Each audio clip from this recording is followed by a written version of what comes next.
Knock knock. Who's there? It's you. Say hi in the comments and let us know you're part of the Spooky Squad. We've got something special in store for all you thrill seekers out there. Let's dive in. Something that I found a ton of enjoyment in as a teen was just cruising around. Super late at night, listening to music. I would fill my gas tank up, grab something to drink on, and would take off driving around until the sun came up.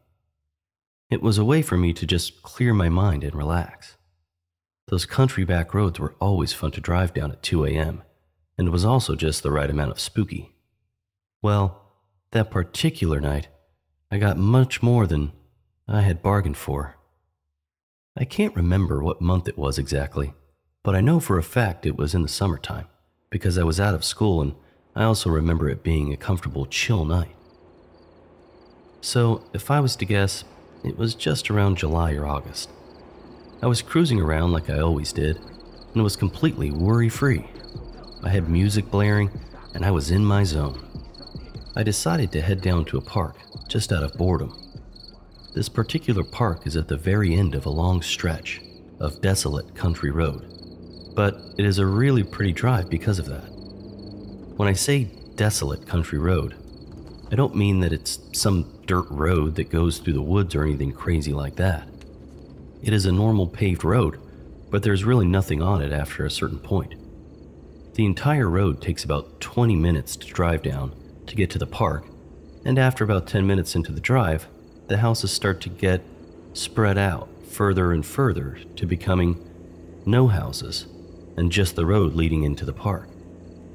I liked this drive at night because of how creepy it was, and I looked at it as some sort of adventure or whatever. The park isn't open for camping or anything. It's mostly just a lot of land with walking trails and biking trails, set up through miles of woods. So obviously, at around 3 a.m. in the morning, it's pretty dead. I made it there and just did a slow, normal little loop around the drive of the park. The night before, it stormed very badly. So badly that I remember my parents and I had to take shelter because of the threat of a tornado touchdown. In the end, there was no tornado, but the storms were pretty rough. As I was driving along the road and looped around the exit of the park, I came upon a fallen tree that must have fallen because of the storm. It wasn't a massive tree, but it was big enough that I knew for a fact that I couldn't have driven over it in my car. The surroundings were pitch black, except for the front of my car, which was illuminated by my headlights. I immediately ruled out reversing my entire way back to the park's entrance. I knew that was super dangerous. At this spot on the road, there was a flatland on each side of me. I figured that it would make the most sense to just back up in the grass beside me, just a little, and then turn around to drive back the way I came. It was a one-way loop around the park, but I wasn't really worried about going out the wrong way since it was so late. So I started to back up off the road so I could get my car turned around. All was good until I went to pull back up on the road. I totally didn't take into account how wet the grass was and the amount of mud. My car went absolutely nowhere. The back tires were completely stuck and were spinning in place as I was trying to floor the gas pedal. I started to become pretty scared at this point. Not the most ideal situation to be in. I immediately took my cell phone out of my pocket and saw that I had service. Super huge feeling of relief. I called my parents and told them what happened and where I was. They were pretty pissed at me, but said they will pay for a tow truck to come get me out. My parents both drove small 4-door sedans, and they would have been zero help in this situation. I was about 45 minutes away from my house and the rest of human civilization, so I realized that I would be stuck out there for at least an hour before someone was able to get to me. Freaky feeling, but I tried getting it out of my head and just continued to listen to music and be on my phone in the car while I waited. Not really much more I could do. After I kind of calmed down from the initial anger I had, I started to check out my surroundings. I didn't even notice at first because of everything going on, but in the front of my car's placement was a field that was full of the most amount of deer I think I've ever seen at once. There legitimately must have been 40 deer in that field, just walking around and eating the grass. The field wasn't directly in front of my car, but if I was to get out and throw a rock in that direction, I would have easily been able to hit one of them. So, if I was to guess, they were about 30 yards out. This didn't really help with the creepy level going on.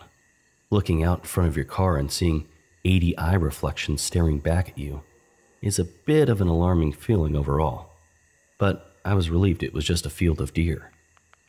I watched them for a little bit, but I was quickly over it and started to browse through my social media apps while waiting.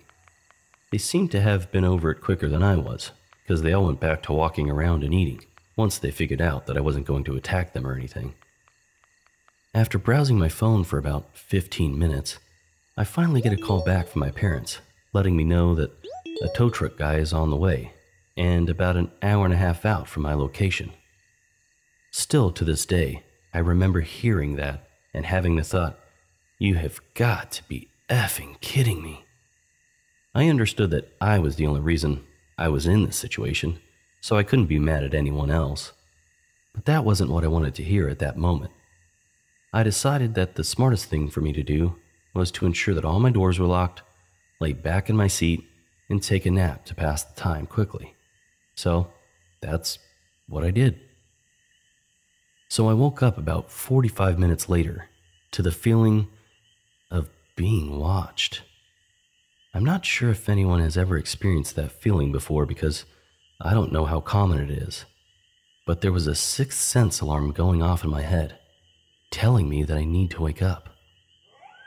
Waking up to that feeling in the situation I was in and the surrounding I was in is probably the worst case scenario. I sat up and immediately checked my surroundings and saw nothing.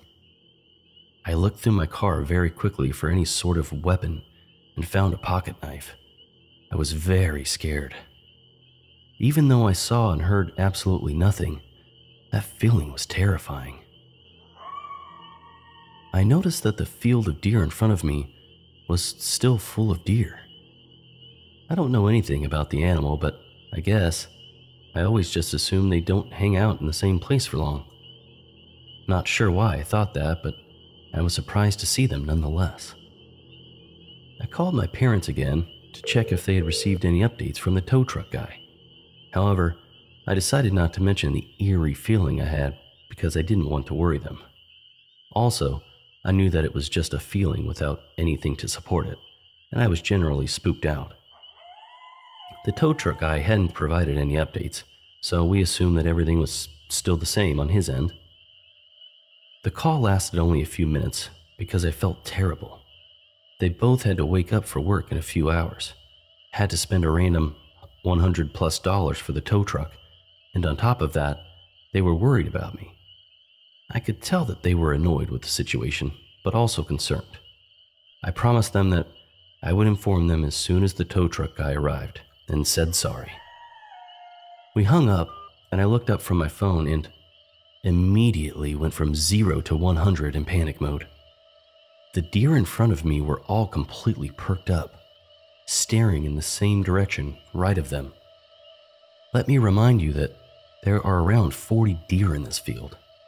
Every single one of them were stopped dead in their tracks, standing completely still, looking at something. I put my high beams on and stared, waiting for absolutely anything to happen at all. Nothing. I tapped my horn real quick. They didn't even budge or look my way. They were all still completely glued to what was by them. The way the tree line was, I couldn't see that far over in the field. I knew they were looking into the woods by them, but where I was at, I was only able to see them. I could hear my heartbeat. I grabbed that stupid pocket knife and just waited for something to happen. About a minute after I honked, every single one of them in unison started to run the opposite way. They were running at full speed, and within 20 seconds the field was completely empty. I was petrified in fear. I knew that staying in my car would be the safest thing to do, but it's the worst feeling in the world when you feel like a sitting duck. My head was on a swivel. I was freaking out in every possible way. I assumed that it was a bear or something, but it could have been absolutely anything. I was convinced at that point it was the devil himself. I didn't know what to do. I knew that the tow truck was close by, but I had no idea where he was. I began to shake because of nerves and just looked around to make sure nothing was by me and focused on the field in front of me. I did this for what felt like an actual eternity, sitting in complete silence, in darkness, in the middle of nowhere, waiting for something to jump out and attack you. 15 of the longest minutes of my life go by, and I saw lights break through the tree line on the road. As it got closer, I saw it was the tow truck guy. The lights on his truck felt like it was Jesus coming from heaven to rescue me. He came up to me and I jumped out of my car and immediately asked him if he had a gun on him. I told him very quickly what had just happened to me and that something is definitely out there nearby. He had a shotgun in the truck and assured me that it was most likely a bear or bobcat. He gave me the whole, "they are more scared of you than you are of them" bullshit.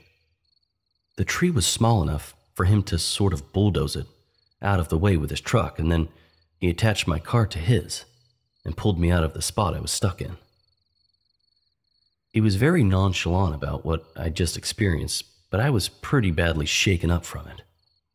The whole time he was doing his thing, I still had my eyes glued out in that field, waiting for something. He was completely done with everything in about 15 minutes, and then told me to follow his truck out of there onto the main road again. I got in my car and was ready more than anything to get the hell out of this park. We started to drive away from the spot I was in, and I still had my head on a swivel, completely shook up. As we were driving away, I looked in my rearview mirror. We were down the park road just a tiny bit, but I could still see the spot I was stuck in, partially lit up from the vehicle's lights and the moon. As I watched in my rearview mirror, a man came out of the tree line behind where my car was and walked into the middle of the road and watched us drive away. My heart stopped beating. I lost my breath, and my eyes started to get full of tears because of how absolutely scared I was in this moment. I couldn't see any sort of details, like what he looked like, or even necessarily what he was wearing. To be honest, I don't really care. The feeling that I felt driving away from that spot, knowing he was right there the whole time, watching me as I was freaking out looking around, watching me as I was completely alone for a long time, maybe even coming right up to my window and watched me as I slept. That's a feeling that is something I can't necessarily put into words. All these years later, and it still messes with me quite a bit. The entire time we were driving off, as long as I could see him, he didn't move, just watched us on the road. A million things went through my mind. I was scared there may have been multiple people up the road waiting for us. I was trying to figure out if I should start beating on my horn like crazy to get the tow truck guy to stop or not. I decided that all I wanted to do was get out of there, more than anything. The second we finally got out of the park and was able to be on a 2-lane road again, I flew past the tow truck driver and did nothing below 70 miles per hour the entire way home. I flew through stop signs and stoplights. I absolutely did not care. The only thing on my mind was making it home. I got home, ran inside, very quickly acknowledged my parents and said sorry and thank you and went to my room. I didn't get a single second of sleep the rest of the night. I was searching for any sort of records of things happening in that area, escaped convicts, similar stories, etc. I came to the conclusion that the man was some sort of squatter or homeless. I read many things online about how it's common for homeless in rural areas to build shelters in the woods, which does make sense to me entirely on why they would do that. But obviously, the unknown is the scariest part of it all. What if he wasn't homeless? What if he was going to hurt me? There's so many possibilities of what could have happened, but the outcome that did happen is what I'm most grateful for. I never told my parents this story until many years later when I was already an adult and had moved out. When I finally told them, it freaked them out. I never returned to that park again, even though I no longer live nearby. I have no desire to ever go back there, not even during the day with a lot of people around. I also decided to stop doing those late-night cruises. I did a few with friends after that incident, but I always felt uneasy and on edge. This occurred to me and my then-girlfriend in the summer of 2004. My hometown was decimated by flooding from Hurricane Floyd in 1999. Part of the response and recovery efforts involved FEMA setting up RVs as temporary housing for those whose homes were either destroyed or heavily damaged. These RVs were set up in a previously vacant field outside of town. The park was dismantled by 2001 or so. They put up fencing around the perimeter and trenched over the other streets into the area to keep people out, but they forgot one entrance or left it purposely open for emergency vehicles to have access. Some friends of mine had found this entrance, and we frequently used the area as our playground. We would go there to set off fireworks, turn the streets into a race course, and to make out with our girlfriends. To set the stage of how this place looks, there were 3 streets running east-west orientation, a street that went around the other streets in an oval fashion. The grass was very overgrown, about 4 feet high. The south and north side of the area was wooded. The east side had large dirt berms that were about 20 feet high and had been placed there when the site was graded in 1999. They normally provided a climbing challenge for our SUVs. This particular day, my girlfriend and I were parked on one of the east-west streets amongst the tall grass to remain hidden. We got undressed to have sex in the back seat of the car. As we began to have sex, I noticed movement in the corner of my eye. I turned to look and saw a man coming over the 20-foot-high dirt berm. He was wearing denim overalls and was holding a full-size axe in his left hand. A wave of fear washed over me, and I yelled out, "Oh my God!" My girlfriend popped up to look out the back windshield and let out a scream. "What are we going to do?" I frantically started looking for the car keys, but they were nowhere to be found in the pile of clothes on the floorboard. As I peered out the back window, the man was getting closer, and his emotionless, blank stare chilled me to the bone. I continued searching, shaking the clothes vigorously in the hopes of finding the keys. Suddenly, they popped loose and fell to the floor. I grabbed them and, still completely naked, jumped into the driver's seat. With my girlfriend still nude in the back seat, she screamed, "Go!" I started the car and floored the gas, spinning the tires and kicking up rocks as we fled from the axe-wielding man. In the rearview mirror, I saw him within 50, 60 feet of the car, still holding the axe and staring blankly at us. I didn't even bother fastening my seatbelt as we sped away from the abandoned park as quickly as I could drive the car without crashing. We didn't stop until we were a safe distance away on the main road, about a mile up the road where we could finally put our clothes back on and de-stress from the harrowing experience. My girlfriend was hysterical the whole time. I don't know where this man came from, as there were no houses within a mile or so of the old FEMA site.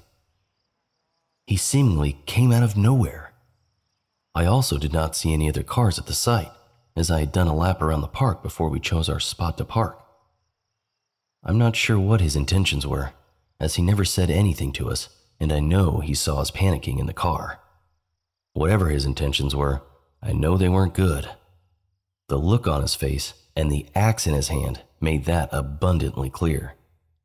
I went back the next day with a few friends and found no place this guy could have been lurking, and there were no signs anyone had been camping there. To this day, it's one of the scariest events I've ever been through. This happened on private property, but it's a creepy story that took place in the woods, so it kind of qualifies. Plus, this morning was opening day for deer season, and we were deer hunting when it happened.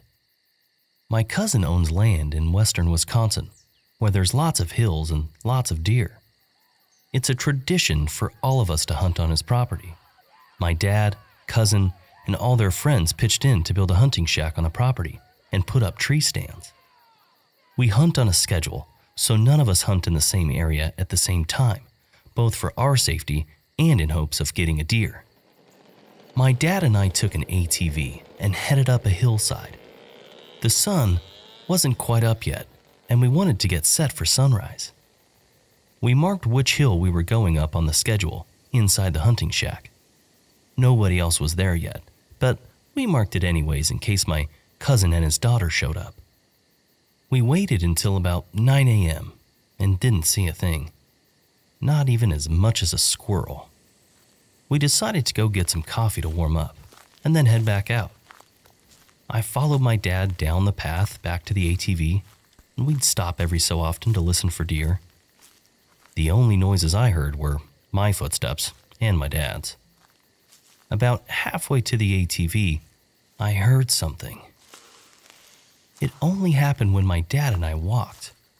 When my dad and I walk during deer hunting, I mimic his footsteps so we make less noise. I step at the same time as him. However, something behind me was making noise. It was like something was mimicking my footsteps. I spun around and peered into the trees. The sun still wasn't over the top of the hill yet, so we were in quite a bit of shade. I didn't see anything, so I continued to follow my dad down the hill. But I heard it again. This time, I turned around when we were still walking, and I saw something duck behind a tree.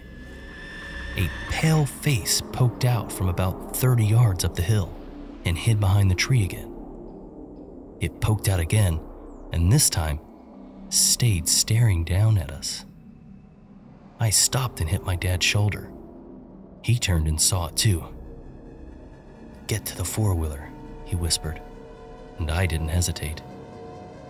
I stared it down as my dad started up the ATV, and as we departed, the face's dark little shoulder came out from behind the tree, followed by the rest of its gnarled, malformed body. My dad hit the throttle, and we got back to the hunting shack as soon as we could. Nobody else was there, so we got in the truck and left. I haven't been in those woods since. My dad was, and got a deer this morning, and acts like this never happened. I still think about it far too often.